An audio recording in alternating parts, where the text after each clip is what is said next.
Welcome to the Floral Shop podcast, where flowers and business blend seamlessly. Join our journey to uncover the secrets of elite event designers and get insights into the art of running a successful floral shop. Here is your host, Ziv Raviv. Hello, welcome to the Floral Shop podcast. Today with me is Amber Taylor from the Wood Flower Barn, all the way from Utah. Hi, Amber, how are you? Yeah, good. How are you today? Good. When we talk about sustainability in our show, you actually took sustainability to a brand new level with flowers that literally last more than regular flowers and don't wilt that easily. Tell me the story of Wood Flower Barn. What do you do? Yeah, so I work with Sola wood flowers, they're made out of a plant called the shola pith plant. And it's really similar to balsa wood. A lot of people confuse it for tapioca wood.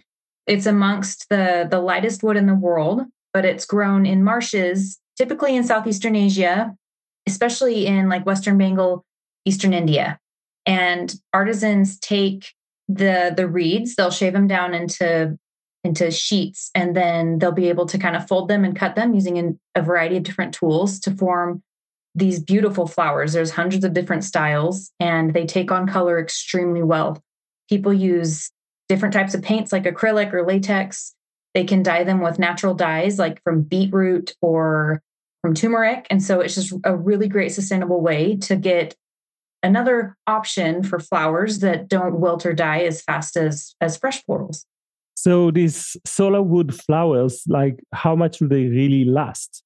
It depends on how well they're taken care of. So they're not as durable as faux flowers, which are made out of silk or other synthetic materials, but they do last forever if they're taken care of. I mean, they collect dust. They're very porous, and so they can take on moisture, which is pretty detrimental. You know, if they don't have enough airflow, there is a possibility to mold. So you don't want to like get an arrangement and wrap it up and stick it away forever. They need to be able to breathe. But if you're taking good care of them, if you're making sure they're out of the elements, they could last for years and years. And they can hold color really well too. Of course, there's potential for sun damage if they're out in the sun all the time, just like anything else. But it's a really, really great alternative. So how do you clean it up from like dust over the years? The best way that I've found is to use a really clean either makeup brush or a fine paintbrush, just like a really smaller tip. And you can go petal by petal. You can also take like a hairdryer on a low setting on cool and kind of dust it over. If you're really brave, you can use canned air. You just don't want to get close enough to like blast right through the petals, but that kind of clears off the dust pretty nicely. Was it a decision you've made from the get-go to work with solar wood flowers, or did you originally start with regular flowers? I actually have a lot of floristry in my family. I started working at a floral shop when I was 15. My sister helped me get the job. She's 3 years older than me. But my mom is a florist as well, and she has been a florist for over 30 years. And so I was kind of always around flowers. And I mean, who doesn't want to work with really pretty things that smell nice, right? So I worked in a flower shop until I went to college, and then off and on, I got married and had a couple babies. I was working at a fresh flower shop. And they started dabbling in wood flowers. And the wood flowers have actually been around for a really long time. Like the craft is centuries old. It's just really ingrained in the culture in that area. But a lot of people in the United States still haven't heard of them. So they're still relatively new in my area. Lots of people haven't heard about them. And so it was kind of like a novelty. Right about the time that my current employer was, or not right now, but then when I was starting to work with them about 4 years ago, they were dabbling in wood flowers, and I'd had a baby, and I was taking flowers home to dye and then bring them back to work to kind of help get some hours off time. And I recognized that this was something that was so much more sustainable that I could do from home while I could raise my family and still be able to produce beautiful arrangements and bouquets for people that could last for years and years and years. And is it something that people confuse sometimes for regular flowers, or do they know when they buy it, they know that it's a different type of flowers? I've had a lot of people think that they're real life flowers. And it's fun because I've gotten response saying that they've had to tell their friend, like, don't water them. These aren't real. And so there are people that if you don't know any better, they might think that they're real. a lot of it depends on how well they're colored and the quality of the greenery, and then also how like the flowers that I choose. Because there's a lot of flowers that look like live flowers, but there's a lot that you can only find in wood flowers as well. One of the topics that can scare a florist often is the topic of like a client complains and want their money back and they want to return the flowers. With regular flowers, they kind of understand by themselves that because they wilted by now, it doesn't make sense to ask for your money back. But with solar wood flowers, they did not wilt. So how do you protect yourself from people just saying, hey, we're done with the flowers, we want to return them and get our money back? Yeah, this was something that when I started Wood Flower Barn, I was really wanting to make sure that I found a lot of the florists in my industry, the wood flower industry, they don't even offer returns. But I feel as a consumer, like if I change my mind on something, I like to have that freedom. And so I've gone back and forth. They're extremely fragile. And so I package them, I ship all over the United States. And so I package them really well. And there's stipulations that I have that if people want to return them, they have to package them in the exact same way so that they return to me undamaged. And then I kind of take an inventory to see if there's things that are salvageable, if it looks good enough to sell again. And if not, then they don't get their full return back, the refund. I've only had a few instances where people didn't really read the description and they didn't know what they were buying and they blamed me for selling them styrofoam. And I'm like, I'm sorry. I've laid things out extremely well. These are all handmade. I try to use quality ingredients, and if it's their fault for not reading, then it's just kind of hard. I want to make sure that they understand what they're getting, but also that I'm taking care of myself as well. So it's just kind of like a fine line, and it depends on the situation for everything too. So it is very confusing because some of them really do look real, and the pictures are amazing. They're so pretty. So yes, if you have a trained eye, you will notice. But for someone that just looks at them, they can be confused. And a part of the magic of having these sort of wood flowers on your special days that they will last as a token of memory from that event, and you'll have it for a very long time. So I guess that some people really appreciate it. Did you have a story of someone that got back to you like a long time after they bought the flowers and talked to you about how they are still looking great? I haven't kept in touch with a lot of my clients there. I mean, there are people that I get return customers and they're always really stoked about it. They say that friend or family member that they gave them to loved them. I get several requests for like a bouquet replica. Like if like a husband is wanting to give his wife a replica of the bouquet that they had on their wedding day, that's pretty popular too. And so being able to recreate something that was really sentimental to them on their wedding day is really special to me, knowing that they'll be able to keep a piece of something that maybe isn't exactly like what they had, but it's a close enough replica that they'll be able to carry it throughout the rest of their life if it's cared for properly. On the day-to-day level of a floral that uses solar wood, what are the differences between your day when you're using regular flowers and when you're using solar wood flowers? There's a lot of prep that goes into using wood flowers. And when you contrast using fresh flowers versus wood, fresh, you get them from the grower, you inspect them, make sure that they're all, ready to go. You process them, you stick them in the bucket and they're ready to go, right?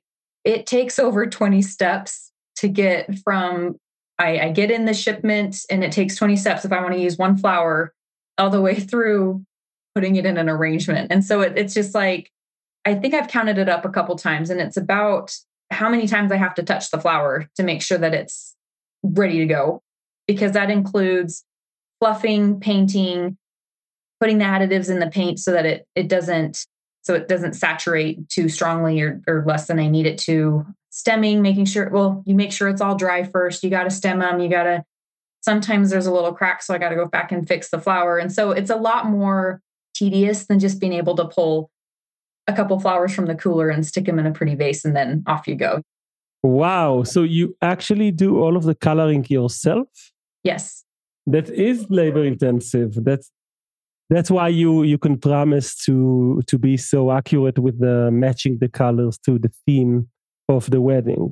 Yeah. That We is can dress match. If you have this color swatch, we can go in and we can get a perfect match if that's something that they're interested in. very interesting.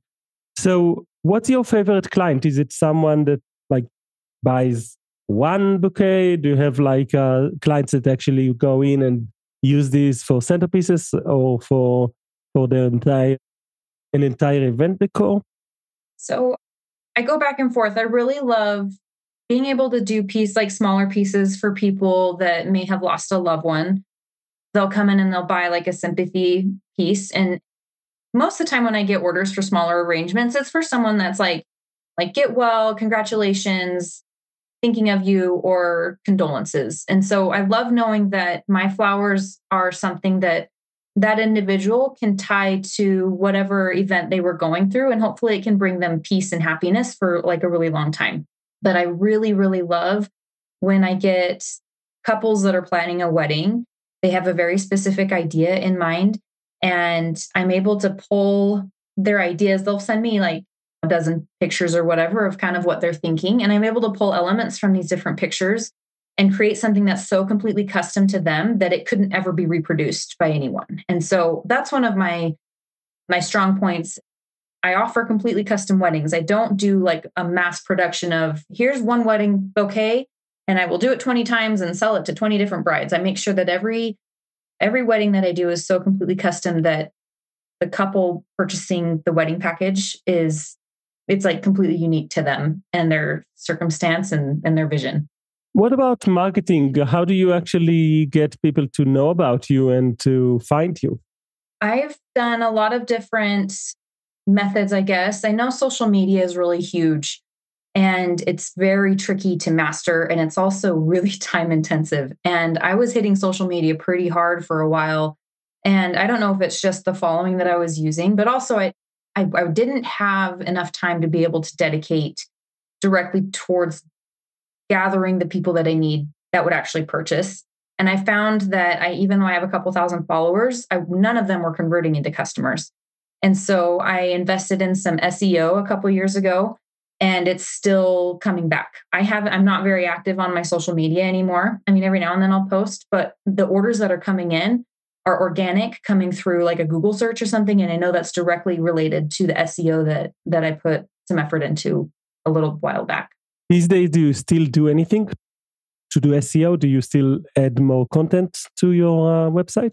Yeah, and that's something I've been meaning to try to understand a little bit more about, like meta tags and everything. I did hire a company to do that for me, and then I was trying to switch gears a little bit on my business plan and plan of action. And so whatever they did months and months ago is still working, and that's why I invested in SEO, is because I knew that it was something that would keep working for me. Whereas like paid advertising, as soon as you stop the funding, they're done. They're not going to provide any clients for you anymore. And I also noticed that you sell a little bit of home decor to complement the flowers. How did you get into that, and how important is it for your business? When I first started, I kind of wanted to give more options than just wood flowers, because I know sometimes people want to be able to send like a little sign or a little gift or something along with the flowers, or maybe they aren't interested in flowers at all and they just really like the signs. I found a company that's actually local to Utah, and we've come up with a drop shipping companionship with this relationship. I get an order and I send it on to them, and they give me a good price to be able to ship it directly from their warehouse. And so it's great for me because I don't have to stock hundreds and thousands of products, but I can still have the entire inventory that they have available for my customers for like a nominal fee. And do you get any commission from sales like that? Yeah, so they give me kind of what the MSRP is, and then they only charge me wholesale pricing plus a little bit of a fee depending on how much the product is. And so they've worked it out so that it makes sense to be able to update my website with the products they have in store. And then I'm getting a little bit back. I mean, it's nothing to really like my big sellers aren't coming from all of my other products. It's mainly my flowers, but every time I do sell one of the other home decor items, like it's just kind of like a little perk. So, and you mentioned that you ship throughout the States. What shipping service do you use? so I've found that UPS ships the bigger stuff a lot better than USPS, but I do use USPS as well. And in my checkout, there's a lot of different tiers that you can choose. If you want things expedited, you can pay for that service and we'll get it expedited out. I do offer free shipping over orders that are 75 and over. And so that only goes until about bulk orders are usually things that are over $250. So from 75 to 250, they get free shipping. Anything over 250 is generally considered a bulk order. And that's something that I work out with the customer one-on-one. When you're looking at wood flower barn as into your business and think about the future of it, do you have any plan that you considering or dreaming about to take the business into like its new level, its next level in the evolution of the business? Yeah, I think it's every small business owner's dream to someday have a brick and mortar. And I mean, I started Wood Flower Barn so that I could be able to have something that I could do while I was raising my kids at home. It's really important to me to give my family the time and the energy that they need. And having a brick and mortar at this stage in my life is just something that's not feasible. But that doesn't mean that maybe sometime down the road it can't happen. And so I think it would be really cool to be able to have a shop where people can come in and kind of pick their own flowers and design their own things, and kind of more like a DIY thing. We'll have and maybe possibly have some pre-made, and there will be full services of like weddings and events and stuff as well that we would offer. But just giving people the choice, I guess, to make their own, I think that would be really neat. Have you ever considered trying to get into other platforms? I know you have your own website. It is successful over Shopify, but have you ever considered Etsy or Amazon even? Yeah, so I was on Etsy and I was doing really well for a while, and I'm just not a big fan of all the fees that they charge. I mean, there's like 7 different fees, and so I feel like it just wasn't something that I wanted to support. I know that there's a lot of really good customers there, but also, and take this with a grain of salt, this is my opinion. The customers on Etsy have started to become more of people that are expecting Amazon type services and prices. And for a small business owner, that's really difficult to satisfy someone that has expectations that are really hard to satisfy. And so I've stopped selling on Etsy because I wanted to focus more on growing my own business on my website, because I put so much effort into it as well. But I do sell on another platform. It's called West 10th. It's amazing. Think of like Etsy that is more friendly towards businesses, that give you opportunities to kind of grow. That they're kind of like a cheerleader on your team, right? They want to help the business owners grow and develop, and they offer services as well. So Etsy is more like, here, come buy these products. But what if you want someone to make a birthday cake for your daughter?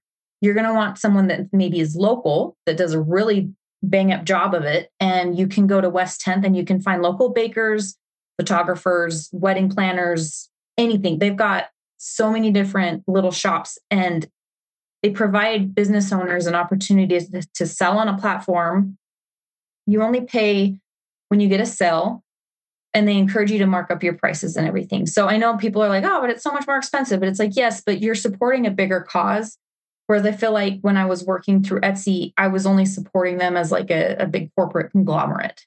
And so West 10th is just amazing. They're about 4 years old, maybe a little bit more than that, but they're just a startup. I know the owners and the founders, and they just keep coming through for me. And it's just amazing what they've been able to accomplish. So. Wow, this is really a nice recommendation. I was not aware of this platform, and I definitely will look more into it. And it's good that you're enjoying it.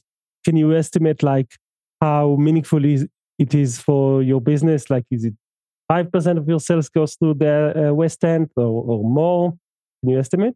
Yeah, I mean, probably about 5%. They're still growing, and they open up a city at a time, and they're still trying to find, I mean, because it's a lot to grow on, right? I mean, they're just a startup. They're still trying to grow, but they're able to offer services within like a specific city. And so, I mean, a baker, just to kind of give you an example, like a baker can service a specific area, but they may not ship. And so it's like if you live in San Antonio, Texas, you can go there and find local businesses to support that, you know, that you're kind of supporting like a micro industry type platform. They do offer like virtual and shipping services. Like I ship nationwide too. So yeah, I don't know if I answered your question, but yeah, about 5% comes through there just because they're still trying to grow, and they just rebranded. So they've got some big things in the tunnel coming for them. So cool. I mean, in general, I think that when people get to a certain point with SEO where they get results already, but they still want to just complement their sales from another platform, it's good to have these other options. And there's nothing wrong with an extra 5 here and an extra 10 here. And so it's good to know about this platform. Thank you. This is really inspiring and educational, and of course, very sustainable as a solution. I really appreciate you sharing all this information about Sola Wood and about your business, the Wood Flower Barn. And now we're going to switch into the Floral Shop podcast game show. Are you ready? Yeah, let's go. Awesome. So question number 1. So some of the questions actually refer to your days when you were using regular flowers and not necessarily Sola Wood, but I'm sure you'll manage anyway. Let's go. Question number 1. How can a florist make a small bouquet appear larger? A, by using a magnifying glass as a vase. B, incorporating larger foliage and strategically placing blooms. C, convincing customers they're just holding it too far away. Or D, adding inflatable flowers to the arrangements. Oh, what was A and B again? A was by using a magnifying glass as a vase, and B was incorporating larger foliage and strategically placing blooms. B. Right. And how do you tackle that with Sola Wood flowers?